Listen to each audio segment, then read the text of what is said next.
Bonjour très chers élèves. Alors, après avoir vu la proposition subordonnée complétive, maintenant on va voir une leçon de conjugaison qui n'est pas loin de la proposition subordonnée complétive. Donc, on va voir comment conjuguer les verbes dans une proposition subordonnée complétive au subjonctif. Alors,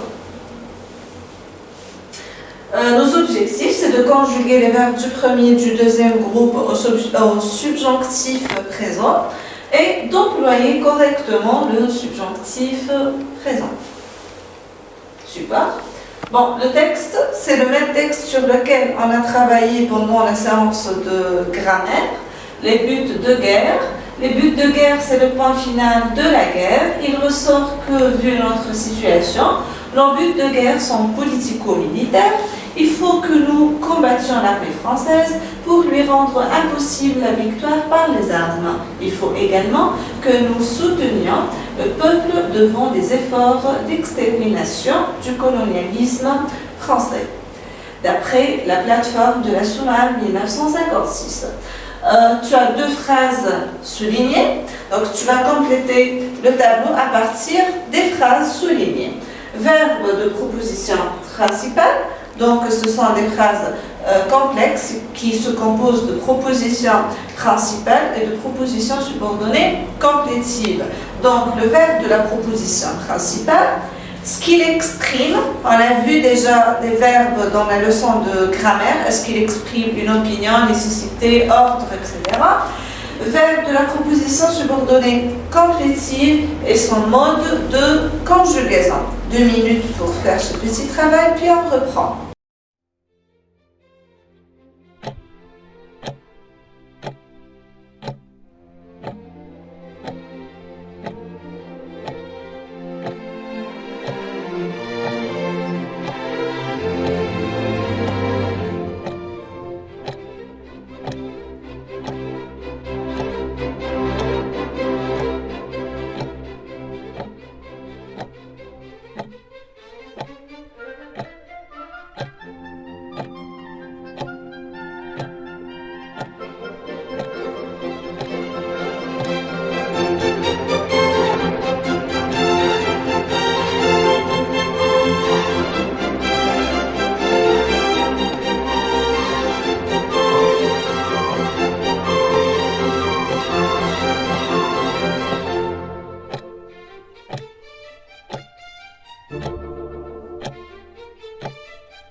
On passe à la correction.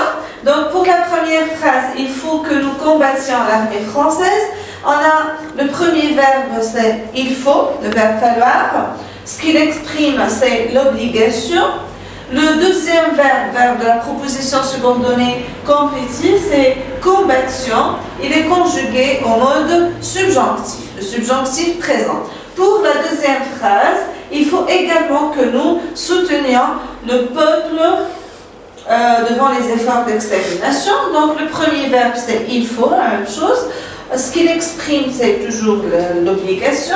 Le verbe de la proposition subordonnée complétive, soutenant, il est conjugué au subjonctif présent. Donc comme tu peux le voir ici, dans la proposition subordonnée complétive, on a employé le subjonctif présent après un verbe qui exprime l'obligation, le verbe falloir. Et il faut aussi signaler que la tournure ici est impersonnelle. Donc après une tournure impersonnelle, on met le subjonctif. On passe. Alors, pour mieux comprendre Je vais te donner deux phrases pour mieux voir les choses. Donc la première phrase, les Moudjahidines pensaient que la guerre était le seul moyen pour mettre fin au colonialisme français. 2. Je ne pense pas que la guerre soit une solution pour les problèmes politiques. Tu vas faire le même travail que la première fois, tu vas compléter le tableau à partir des deux phrases. Donc, verbe de la principale, ce qu'il exprime, verbe de la subordonnée complétive et son mode de conjugaison. 2 minutes et on revient.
Alors, pour le verbe de la proposition principale, on a pensé, la première phrase, le verbe penser.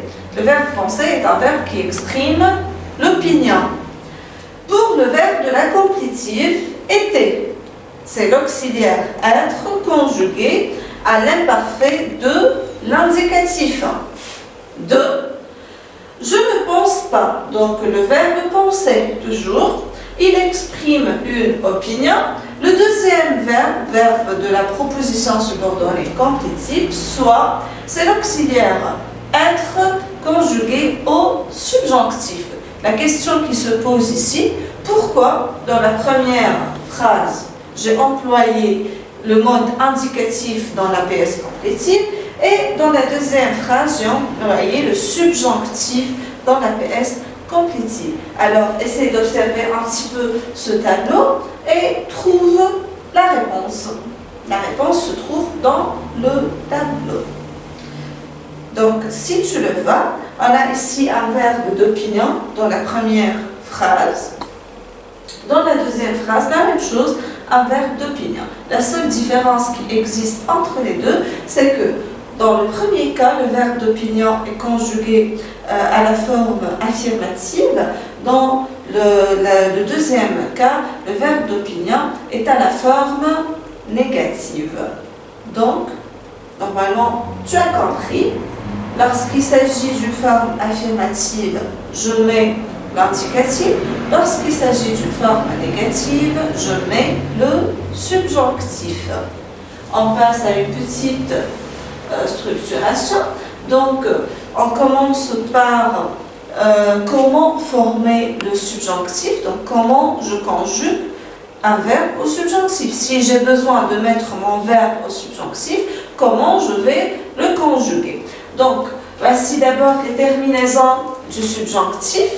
On a E pour la première personne du singulier, ES, deuxième personne du singulier, et E, troisième personne du singulier. IONS, première personne du pluriel, IEZ, deuxième personne du pluriel, et ENT, troisième personne du pluriel.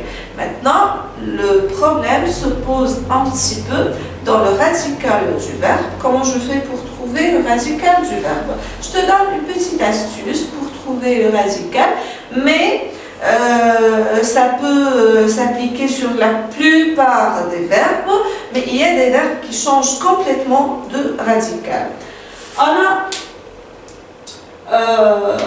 Donc, pour la majorité des verbes, tu conjugues dans la forme il et elle au présent de l'indicatif. C'est-à-dire, tu as un verbe que tu veux conjuguer au subjonctif. Qu'est-ce que tu fais? Tu conjugues ton verbe avec la troisième personne du pluriel au présent de l'indicatif. On a l'exemple du verbe écrire. Écrire. Tu vas conjuguer le verbe avec il avec S ou elle avec S. Ça donne écrive.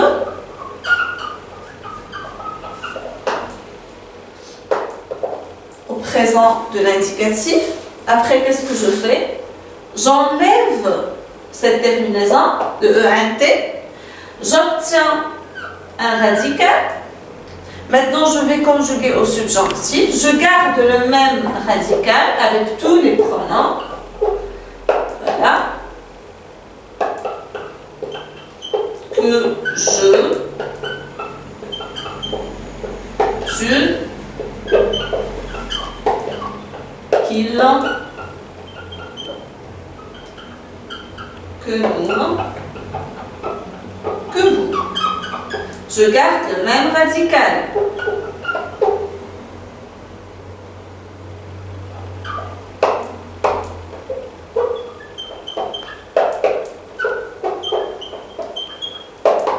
Voilà. Et j'ajoute la terminaison du subjonctif. On a dit ES, IONS, IEZ et ENT avec la troisième personne du pluriel. Donc tu peux appliquer ça surtout avec les verbes du premier et du deuxième groupe. Prenons par exemple au deuxième groupe le verbe finir. Je vais faire la même chose. Je le conjugue avec la troisième personne du pluriel. Ils finissent. Voilà, c'est au présent de l'indicatif. Maintenant, qu'est-ce que je fais? J'enlève cette terminaison du présent de l'indicatif. Je garde le radical et j'ajoute les terminaisons du subjonctif. Donc ça donne que je finisse, que tu finisses, qu'ils finissent, que nous finissions, que vous finissiez et qu'ils finissent. Tu peux faire ça avec quelques verbes du troisième groupe, les verbes qui ne changent pas vraiment de radical. Parce qu'il y a des verbes qui changent de radical même d'une personne à une autre. C'est-à-dire on trouve un radical avec la première personne du singulier et un autre radical avec la première personne du pluriel.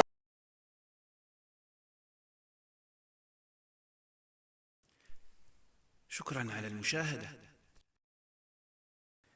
لا تنسوا الاشتراك في القناة، الضغط على الجرس، الإعجاب بالفيديو.